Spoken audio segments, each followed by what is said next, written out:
Olá, a partir de agora você acompanha mais um Universiência. Esse programa que é fruto de uma parceria entre TVs e instituições públicas de ensino superior nordestinas. Aqui temos a oportunidade de conhecer as produções científicas do Nordeste brasileiro.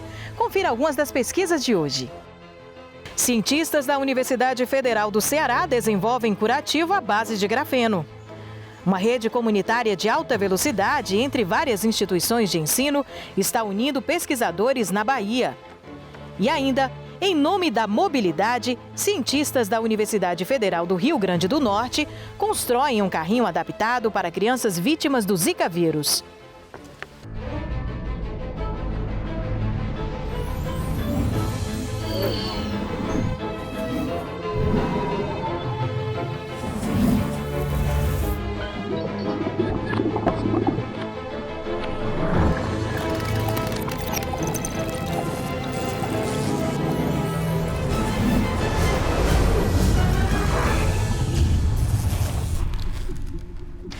A Universidade Federal do Ceará está desenvolvendo, em parceria com uma startup, o Grafderm, um novo curativo feito à base de biocelulose, nanopartículas de prata e grafeno modificado.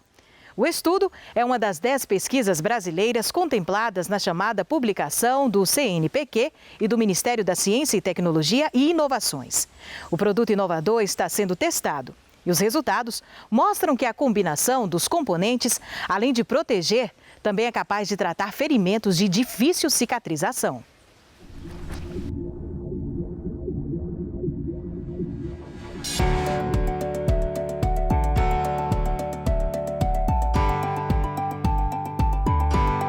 O mercado de curativos hoje ele apresenta somente matrizes passivas, ou seja, matrizes que não possuem um agente ativo como que potencializa a cicatrização. Então já existe no mercado matrizes ou curativos à base de biocelulose, mas nenhum deles com esse potencial ativo, ou seja, a adição de um fármaco que potencializa a cicatrização. A gente cultiva essa bactéria que ela produz esse metabólito, que é a celulose, é uma celulose mais pura que a celulose vegetal. Então a gente introduz o grafeno modificado, né, com algumas partículas de prata, para potencializar ainda outras características para a gente apresentar um produto único para o mercado, né? A gente já tem uma expertise na produção da biocelulose, então a gente desenvolveu esse produto.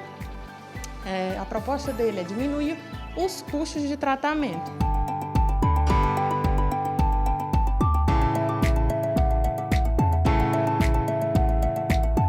Esse material ele é hidrofílico, ele tem essa capacidade de absorver aquele líquido chamado exudado, que é provocado justamente por processos biológicos que acontecem para a regeneração do corpo normalmente.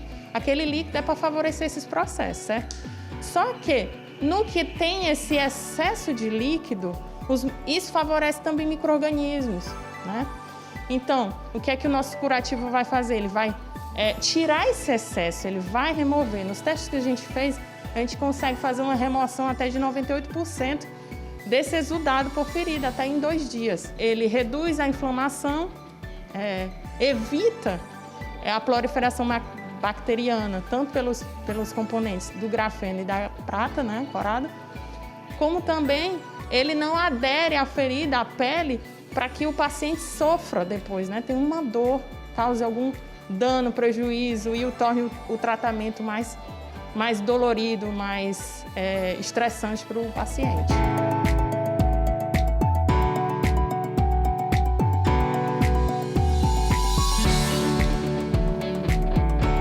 Nós, como pesquisadores, né, acreditamos muito, não só baseado nas nossas ideias, mas sim comprovado pelos resultados que a gente teve nessa primeira fase para desenvolver o protótipo. Os resultados nos mostraram, tanto na fase 1 do projeto, onde nós fizemos os estudos de produção dessa matriz e de caracterização in vitro, resultados promissores. Agora a gente passa para uma fase 2, que é a fase de ensaios pré-clínicos, onde nós devemos testar esses curativos em modelo animal, tanto usando o modelo de feridas em pacientes ou em animais diabéticos, como também em modelos de queimadura. Baseado nesses resultados dos testes pré-clínicos e, consequentemente, com parceiros interessados que possuam capacidade de investimento, nós devemos seguir para uma terceira fase, seria então a fase de ensaios clínicos e, consequentemente, o registro desse produto na Anvisa, que seria então a capacidade de comercialização desse produto.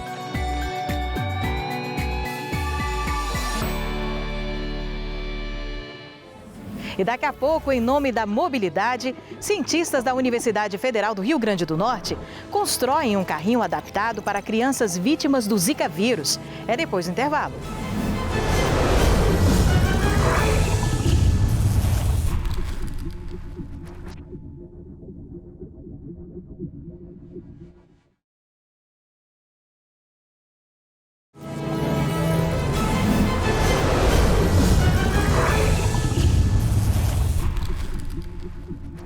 Muito além dos já conhecidos benefícios para a saúde do bebê, a amamentação também é muito positiva para a mulher, a família, a comunidade e até para o planeta. E por que não melhorar esse ato natural e fundamental para a vida? É aí que entra uma pesquisa realizada por membros do curso de enfermagem da Universidade Estadual do Sudoeste da Bahia. O estudo aponta algumas dificuldades durante o processo de amamentação, mas os desafios podem ser superados com o auxílio de uma rede de apoio.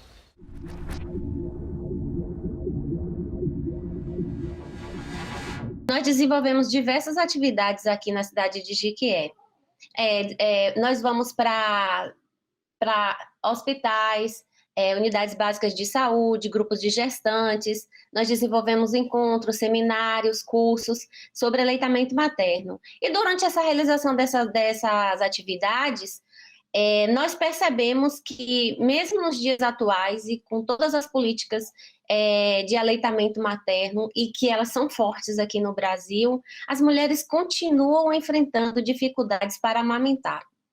Então, a realização dessa pesquisa veio para, de uma certa forma, também pela nossa percepção diante dessa situação, e também porque é muito importante que a gente conheça quais são as dificuldades dessas mulheres em amamentar, para nós, enquanto profissionais de saúde, podermos prestar nossa assistência, nosso cuidado a partir daquelas dificuldades ou a partir do conhecimento ou a partir do significado que tem a amamentação para aquela mulher, né? E aí eu coloco também, a gente não trabalha só com a mulher, mas a gente trabalha também com o companheiro, com a família, e nessa família nós trabalhamos com as avós, com os amigos, com os vizinhos, que essas pessoas, elas são rede de apoio importante para essa mulher que amamenta.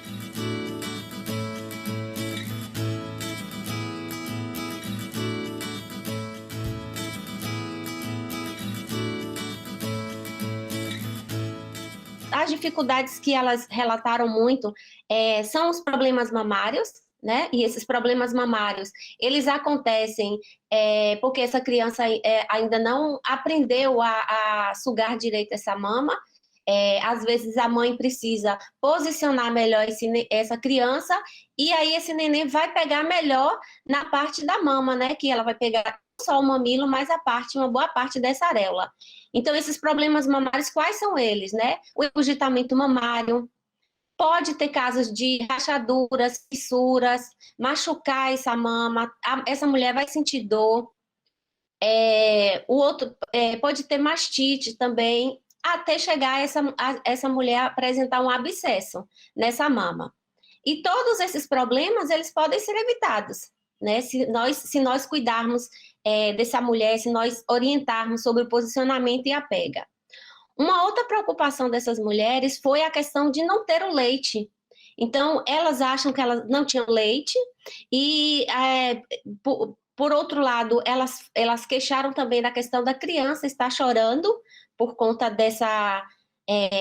que na cabeça delas, né, ou não tinham leite, ou esse leite estava fraco. E, na verdade, isso aí são mitos, né, que nós temos que desmistificar na nossa comunidade, na nossa sociedade, né? Uma outra coisa que elas colocaram é a questão do cansaço. E a gente sabe que, de fato, amamentar não é fácil. E amamentar sobrecarrega, assim, essa mulher. Daí, por que essa mulher tem essa necessidade de ter essa rede de apoio, né?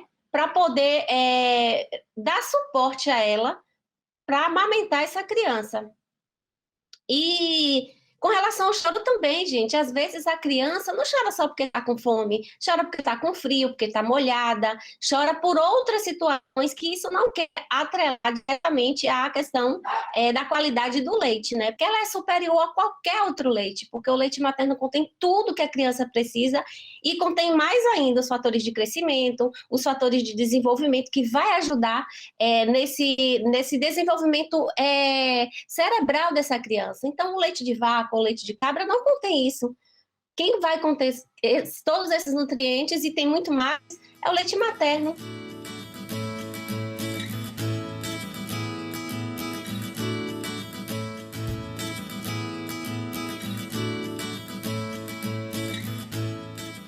Então, essas mães precisam saber que elas precisam ter a livre demanda para amamentar de 8 a 12 vezes por dia, tanto de dia quanto de noite. É cansativo, é difícil, mas o que é que ela precisa saber? Ela precisa dessa rede de apoio, ela precisa descansar enquanto essa criança descansa, ela precisa do apoio da mãe, da sogra, do companheiro ou dos amigos, né? Que podem desenvolver outras atividades na casa dela, tomar conta de uma outra criança, limpeza, então tem várias coisas. E a gente observa resultados na melhora da pega, observa quando a gente vai trabalhar com a técnica da extração manual do leite, que a gente ensina para ela como tirar o leite usando as mãos, né? Para na hora que o peito estiver muito cheio, ela aliviar, ou na hora que ela precisar tirar esse leite para deixar para outra, se ela quer sair, ela pode coletar esse leite, ou se ela volta a trabalhar, ela pode coletar esse leite e guardar. Então, elas demonstram, assim, às vezes de imediato e às vezes depois, né, com prazo. E nessas de WhatsApp é interessante, porque elas mantêm um contato com a gente. E nesse contato a gente verifica que essas mulheres, elas, de fato, elas agradecem, elas se colocam, elas aprendem muito. Então, a gente tem, sim, respostas. Então, as pesquisas ajudam a gente a compreender como esse grupo de mães está amamentando e também nos ajuda a perceber o nosso cuidado mesmo, né? Sabe aqueles carrinhos de brinquedos que as crianças adoram? Na Universidade Federal do Rio Grande do Norte, um grupo de pesquisadores realiza um projeto adaptando esses carrinhos de forma a dar mais qualidade de vida e estímulo para crianças com deficiência em consequência do Zika vírus.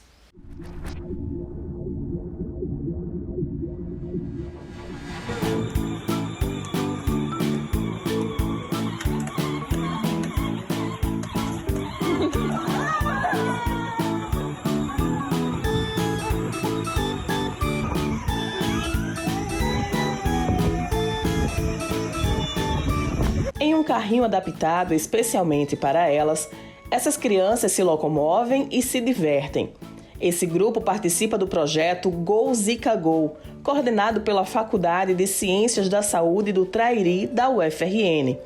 Essas crianças nasceram com a chamada Síndrome de Zika congênita e apresentam deficiência motora grave.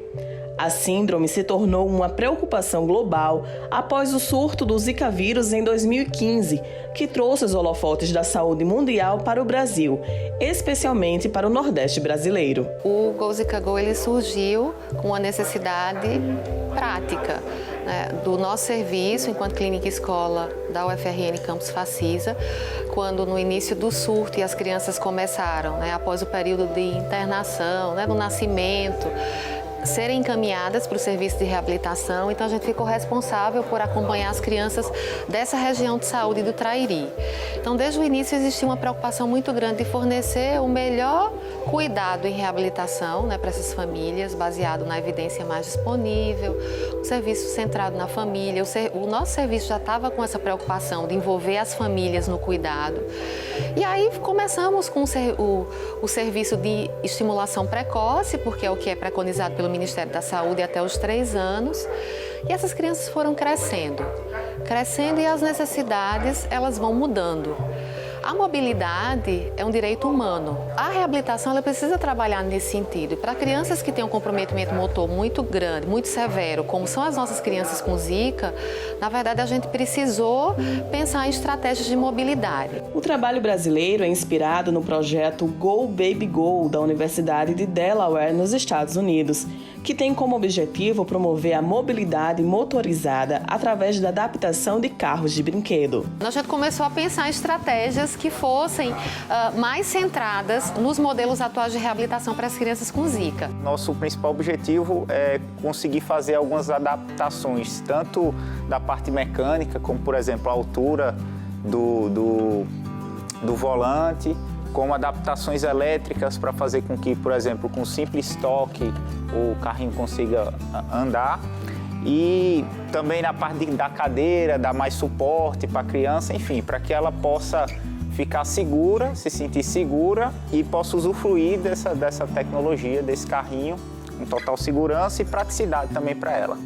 Fazemos alguns testes, essas crianças ficam no carrinho, nós fazemos as medições para adaptar individualmente. Esses materiais utilizados são materiais simples e de baixo custo.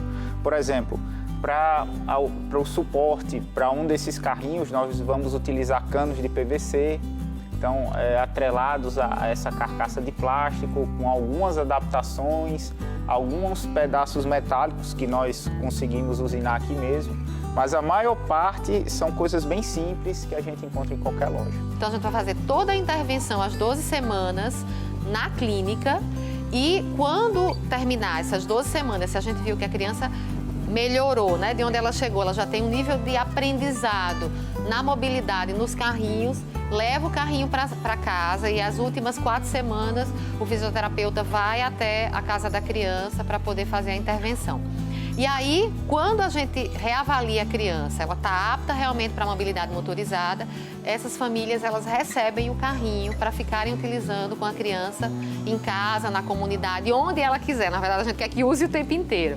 E aí, pensando longitudinalmente, por exemplo, 1 ano, 2 anos, o carrinho deixou de ser útil para a criança, a família devolve o carrinho para o projeto para que a gente possa buscar outra criança com Zika ou com qualquer outra condição de saúde que se beneficie para que ela possa também usufruir do carrinho. A gente pensa nesse projeto para ser um ponto de partida para um movimento que está começando no Brasil muito forte de implementar a mobilidade motorizada para todas as crianças que têm deficiência. Se você começa a acompanhar na reabilitação uma criança a partir de 6 meses e você já consegue detectar que ela tem um comprometimento motor severo, que a marcha vai ser difícil para ela não entrar num processo de desvantagem muito grande no primeiro ano de vida, a partir dos 9 meses você já pode colocar o carrinho. E aí, aos 9 meses, você já começa a ensinar e essas crianças aprendem a se movimentar de uma forma independente no carrinho motorizado. E aí, ela vai ter as mesmas oportunidades, né? Enquanto o coleguinha dela de 1 ano está correndo, ela está correndo no carrinho. Então, ela participa.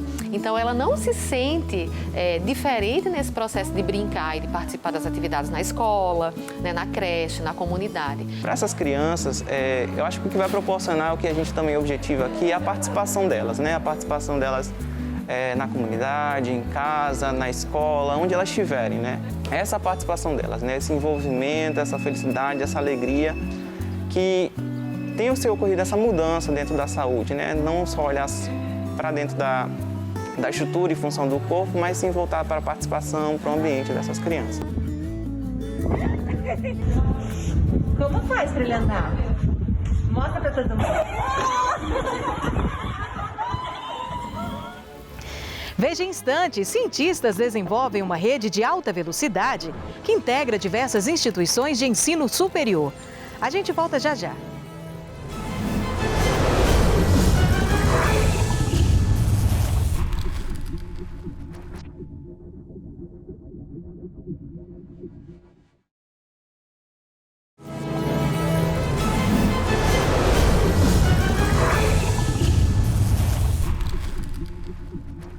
Agora veja que novidade interessante. Uma iniciativa busca interligar as instituições de ensino superior públicas do sudoeste da Bahia e a Rede Nacional de Ensino e Pesquisa. Mais do que internet rápida, a iniciativa provê a infraestrutura de serviços de comunicação para os grupos de pesquisa, promovendo a integração e a conectividade, disseminando atividades de pesquisa e desenvolvimento das instituições participantes.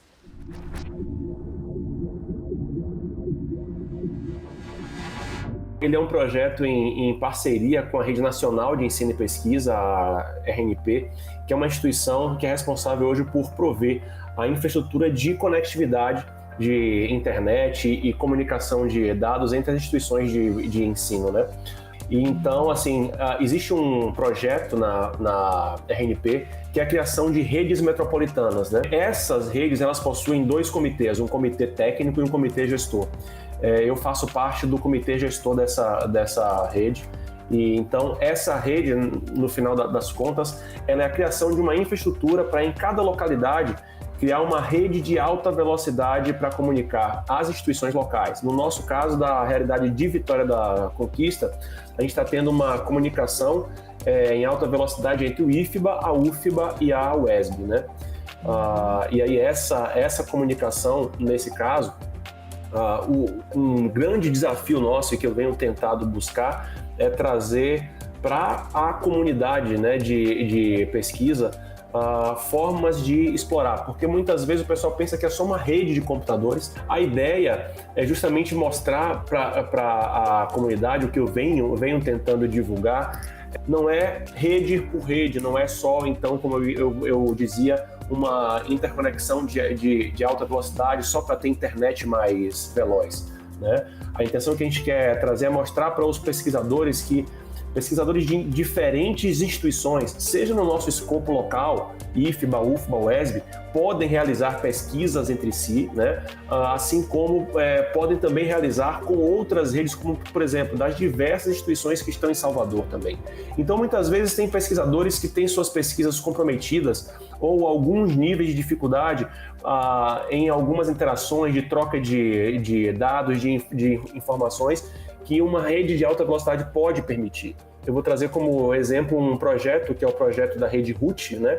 Que é uma rede nacional para a medicina, né? Então, na RUT, a ideia é que a gente explore justamente essa infraestrutura aí para que se criam, por exemplo, uma das intenções dela é promover o surgimento de novas aplicações e ferramentas que venham a explorar os mecanismos inovadores de educação em saúde, por exemplo, na colaboração à distância para um pré-diagnóstico ou na avaliação remota de dados de atendimento médico, coisa que não seria possível se a gente tivesse rede de baixa velocidade, rede sem estabilidade. Então, hoje, essa rede ela nasce com 4 atores, né?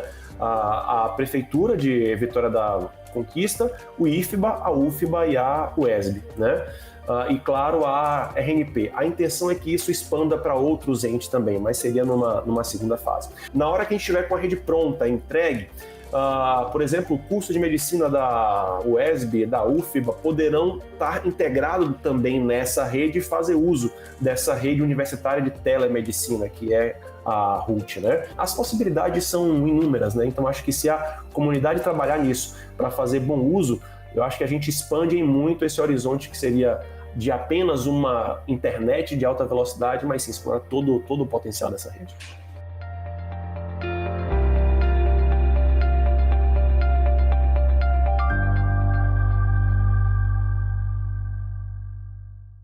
E com essa iniciativa inovadora, encerramos o Universiência de hoje.